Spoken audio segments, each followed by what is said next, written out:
Pena de muerte, un ensayo de Juan José García.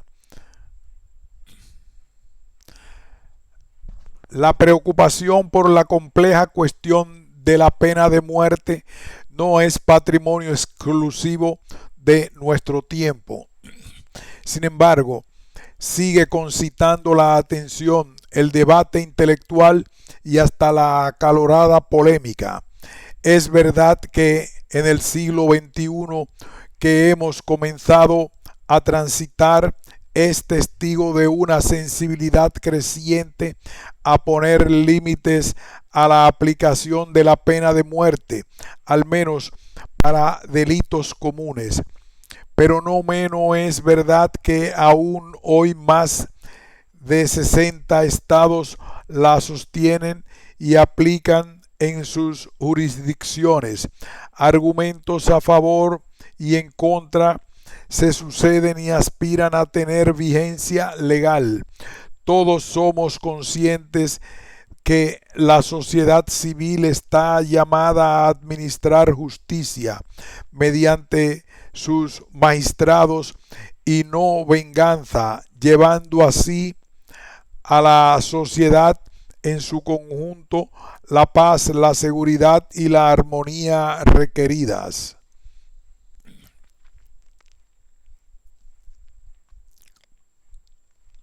Una mirada a la historia.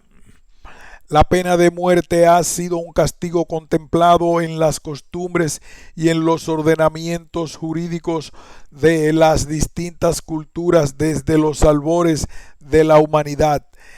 En ella se ve la superación de la simple venganza, estableciendo los casos en los que el reo de un delito debe pagar sus culpas con la vida.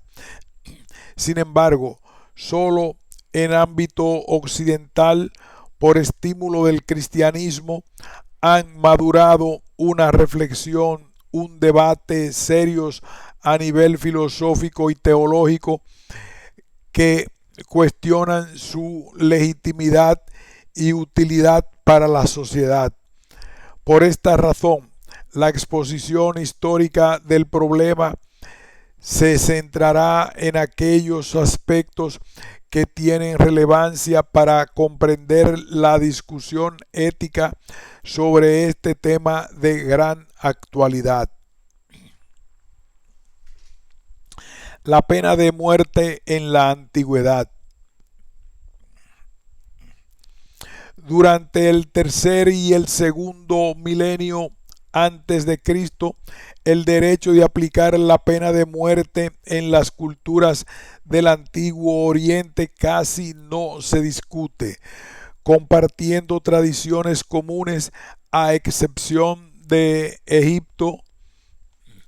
Como se sabe, la tradición jurídica en el Antiguo Oriente se encuentra en las fuentes legales conservadas en textos cuneiformes. Los más conocidos son el Código de Ur-Nammu, de origen sumerio, del siglo XXI antes de Cristo, el Código de Lipit Ishtar, también sumerio del siglo XIX, los acádicos, Código de Esurna y Código de Hammurabi del siglo XVII, las leyes asirias también acádicas del siglo XVII y las leyes hititas del siglo XVIII. La comparación entre estos códigos permite observar ciertas semejanzas, si bien poseen elementos particulares. No estamos entonces frente a una legislación monolítica, aunque se observan no pocas similitudes entre sí. En aquellas culturas se entendía que los actos gravemente culpables, tales como el incesto, la blasfemia, el bestialismo, la práctica de la homosexualidad, etc., desencadenaban la ira divina sobre la sociedad bajo formas tales como la sequía, la plaga o la derrota en lo militar. Por ende, la sociedad se protegía a sí misma removiendo ese motivo de ira divina a través de la ejecución o el exilio del reo. Otra categoría de actos graves tales como el homicidio, la violación, el adulterio, la injuria y el robo, la violencia contra el padre, preveían el pago de indemnizaciones y también el castigo máximo. Un crimen fue concebido como un mal contra otra persona o contra el Dios, frente al cual la víctima tenía derecho a la venganza. El papel del tribunal se limitaba a establecer un límite a la venganza humana y a impedir la venganza divina en la sociedad. Determinar el límite correcto de venganza fue la principal tarea de la jurisprudencia mesopotámica. Hammurabi 1728-1688 fue rey de Babilonia de la estirpe de los amorreos, sexto de la primera dinastía babilónica y sucedido por Samsu Luna. El código se presenta en una gran estela de basalto de 2.25 metros de alto. En la parte superior hay un relieve que representa a Hammurabi de pie delante del dios Asmas de Mesopotamia. Debajo aparecen las leyes inscritas en caracteres cuneiformes acadios. La ley del talión, del latín lex talionis, que impone la pena idéntica por el crimen cometido como criterio de justicia retributiva que pone el límite a la venganza, está ya codificado por Hammurabi. Obviamente, la ley del talión preveía la pena de muerte por el homicidio, pero esta se aplicaba también por otros delitos. En este código, la pena capital se aplicaba a 25 tipos de delitos, tales como el robo, delitos sexuales, daños a la propiedad, etc. En cuanto a la especificidad de las penas, la muerte aparece como castigo de numerosos delitos, sin que se justifiquen los motivos para la elección del método. Así, por ejemplo, en el código de Hammurabi, el ahogamiento aparece varias veces, la quema de personas 2 veces y una en empalamiento. Lo mismo que en las leyes asirias, código de Hammurabi, las leyes asirias, tabla A53. Esta pena también se admitía en los códigos judío, griego y romano. Concretamente, en el derecho romano eran castigados con la pena capital los crímenes que comportaban alta traición al Estado. Para los delitos cometidos contra privados,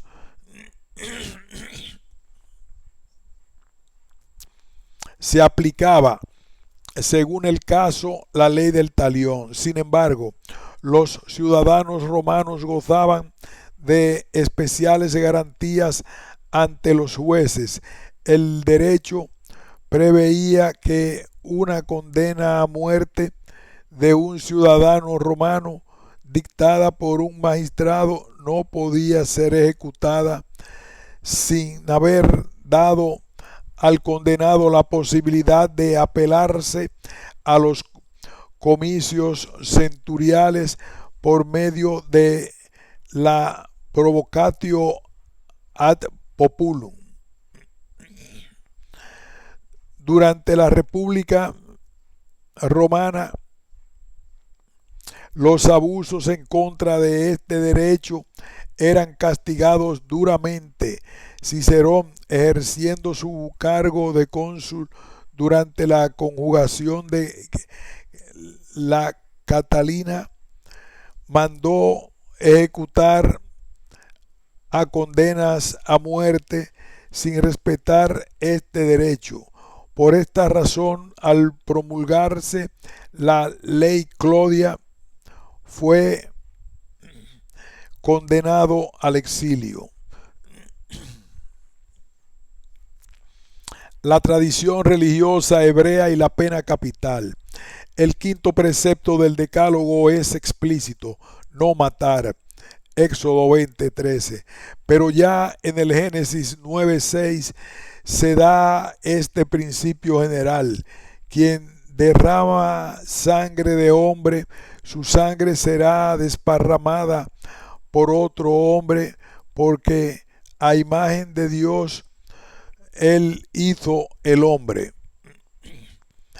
El principio que dice que el homicidio es un acto que merece el castigo de la pena de muerte domina la cultura y la praxis del pueblo hebraico. Éxodo 21, 12, 14. Establece: aquel que hiera mortalmente a otro morirá, pero si no estaba al acecho, sino que Dios lo puso al alcance de la mano, yo te señalaré un lugar donde éste pueda refugiarse. Pero el que se atreve a matar a su prójimo con alevosía, hasta de mi altar le arrancarás para matarle. El que pegue a su padre o a su madre morirá. El delito de homicidio es castigado con la pena de muerte, también en Números 35, con detallada casuística. El homicida debe morir.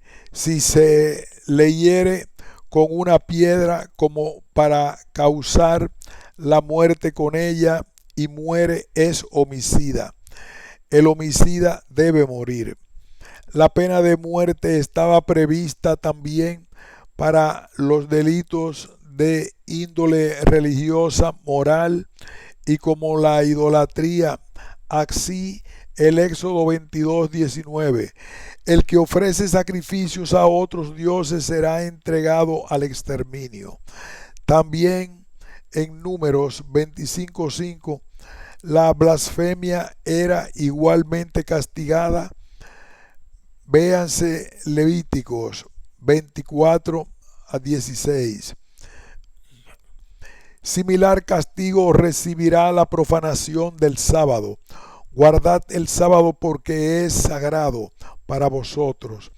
El que lo profane morirá. Éxodo 31, 14. De igual modo, los pecados contra los padres. El que pegue a su padre o a su madre debe morir. Los pecados que ofenden al patrimonio deben ser castigados incluso con la muerte. Las sanciones no se justifican según la moderna teoría penal: retribución, defensa social, corrección, expiación, sino que hay que entenderlas casi únicamente en el sentido religioso. Se castiga gravemente la falta a la ley divina y promulgada por Moisés. Por tanto, hay que sospechar de quien quisiera valerse de los textos veterotestamentarios para legitimar la aplicación de la pena capital. Sería apelar al texto bíblico sin precisar justamente el contexto histórico-social en la cual se entiende de dicha sanción penal. El nuevo Israel necesitaba de un orden y Dios estaba allí ordenando con sus profetas al inicialmente nómada pueblo de Dios. No es superfluo señalar que el no matar, Éxodo 20:13, expresado en hebreo con el término rasash, ni viene nunca causado para matar a los animales ni para expresar la matanza del enemigo en la guerra o en la muerte decretada por obediencia a una ley divina. Bonora. Quizás por esto es que la mejor traducción del hebreo podría ser no asesinar o también no agravarte con un delito de sangre. El asesinato expresa no cualquier homicidio, sino aquel que viene perpetrado por odio, venganza, maldad o al justo o contra una persona inocente y no contra un culpable. Por tanto, el mandamiento no matarás al inocente o al justo representa la concretización del no matar. Debemos analizar sucintamente el texto más citado del Antiguo Testamento para justificar la pena de muerte ya en el citado Génesis 9:6, el que desparrama sangre del hombre por el hombre, su sangre será desparramada. En primer término debemos decir que el versículo en sí mismo no contiene ningún imperativo, sino que describe la situación. Honecker, 1978. La situación es la de una sociedad imperativa, sino que describe una situación. La situación es la de una sociedad donde existe la violencia y por ende la posibilidad de matar a su semejante y necesita de la pena ejemplar. James McGivern dice que este texto por siglos ha sido tomado como un mandamiento divino promulgado en la alianza con Noé que impone la muerte para los asesinos. McGivern es claro que es sustituida así la medida de la venganza de sangre o ley del talión. Quien esparce la sangre de alguien y muere es digno de recibir el mismo castigo.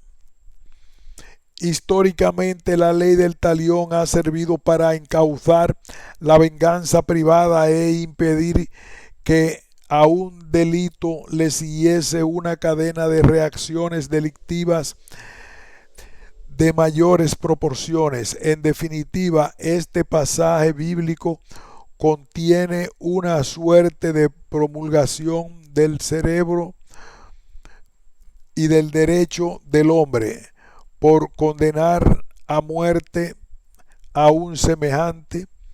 Parece que no se puede negar esto, pero no con tal de no violar que aun cuando exista la autorización para aplicar una sentencia capital, nunca se puede llegar a usurpar el derecho soberano e incondicionado de Dios sobre la vida humana, porque no podemos tampoco dejar de ver cómo el Antiguo Testamento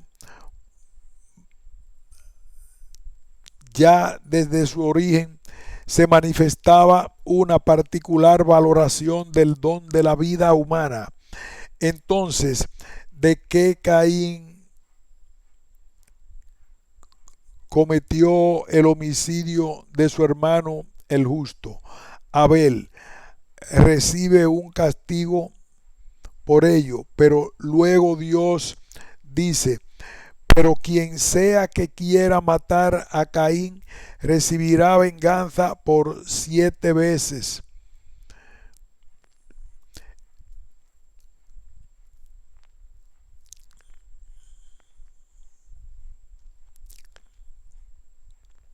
Después de que Caín cometió el homicidio de su hermano el justo Abel, recibe un castigo por ello. Pero luego Dios dice: pero quien sea que quiera matar a Caín recibirá venganza por 7 veces.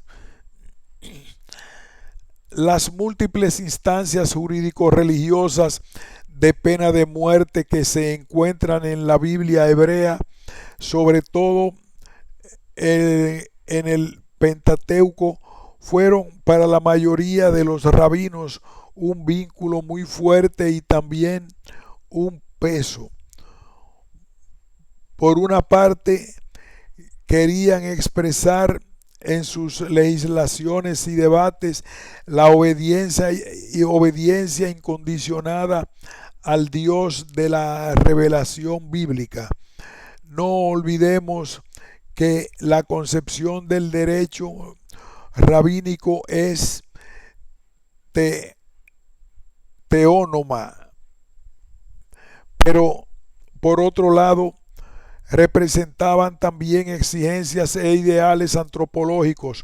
Los rabinos conocían a la justicia inhumana de los ambientes de poder extrajudaicos e incluso la primitiva praxis legal saducea, en muchos casos contraria a la dignidad del hombre.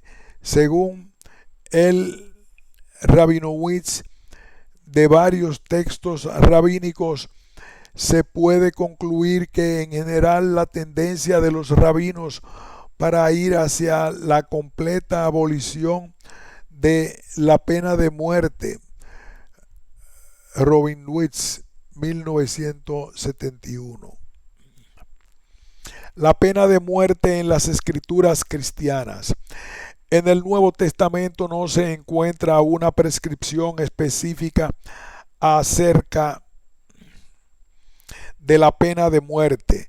Sin embargo, los sostenedores a ultranza de la pena de muerte buscan fundamentación en prescripciones mosaicas y algunos textos de Pablo, el cual no obstante no afirma explícitamente la actitud de tal pena. El texto frecuentemente citado para Romanos 13:4, el cual proclama que la autoridad está al servicio de Dios para su bien, pero si haces el mal, teme, pues no era en vano que llevaba la espada, pues es un servidor de Dios para hacer justicia y castigar al que obra el mal.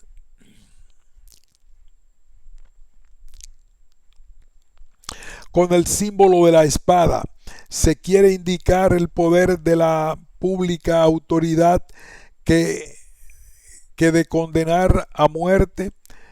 Se trata de una cuestión indiscutida sobre la cual no hay opinión unívoca. El exégeta Giuseppe Berbaglio, por ejemplo, afirma: la espada, más que el derecho de condenar a muerte, quiere probablemente indicar el poder de policía. El pasaje se interesa en las relaciones concretas de todos los ciudadanos que tienen con la administración pública, en particular con la magistratura, la policía y los empleados de oficio de las tasas. Bergalio, 1983. También el biblista Joseph Fitzmyer, en su comentario a la carta a los romanos, dice: la expresión llevar la espada podría ser símbolo del poder de infligir la pena capital, pero se debe recordar que los gobernadores de las provincias romanas gozaban de un poder limitado sobre los ciudadanos romanos, que incluso tenían soldados en sus dependencias. La afirmación del pueblo parece tener una mirada más amplia, o bien podrían ser una referencia a la policía. Fitzmyer, 1999 a 793.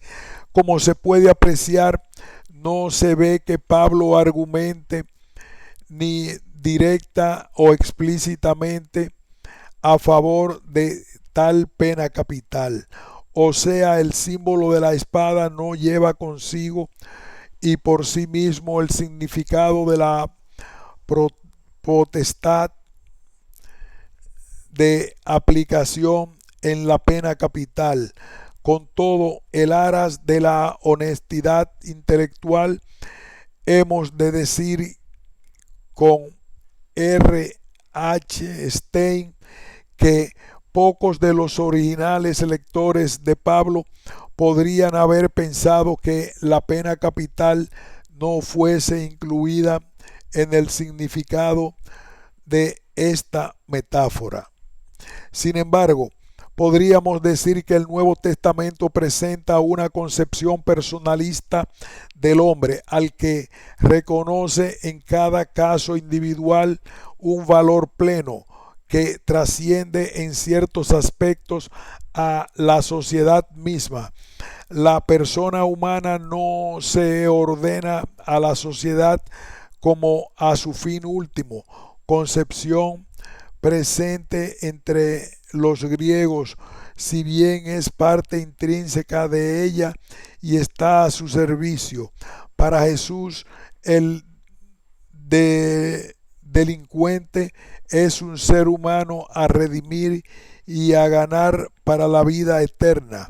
La férrea condena cristiana del delito y el pecado está prevista en función de la redención de la naturaleza herida. Aquí hacemos una pausa y continuaremos en el título: Los primeros cristianos y la pena capital.